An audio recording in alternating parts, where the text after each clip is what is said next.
Hello guys, welcome back again sa my YouTube channel. Today's video guys, ituturo ko sa inyo kung paano ba magbayad ng bills using click machine. So sa mga bago lang at hindi nakakaalam kung ano ba ang click machine, yung nakikita natin na machine dito sa may 7-Eleven. Sila yung may-ari na click machine. Sa kanila po yun, yung click machine na yun.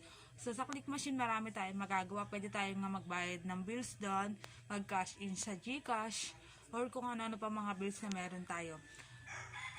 So, tuturo ko sa inyo step by step tutorial dito kung paano ba ako nagbayad ng bills. Numpisahan ko siya sa may sa may water district. Nagbayad ako ng tubig sa kanya.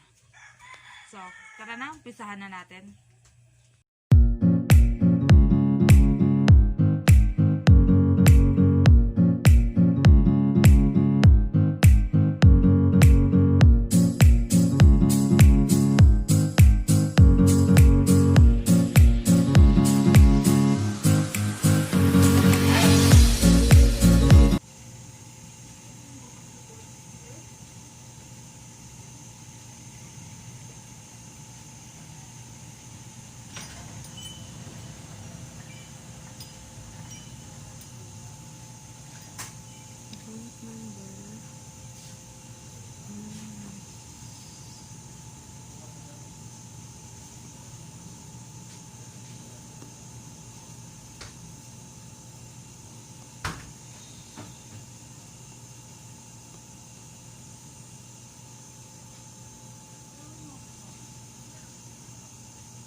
So, yun na nga siya guys. Tapos na tayo.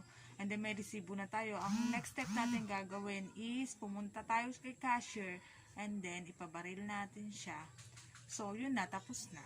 Tapos na tayo magbayad. So, kung bago ka lamang guys sa channel ko, don't forget to like, share, and subscribe po. Para updated ka po lagi sa bago kong video i-upload.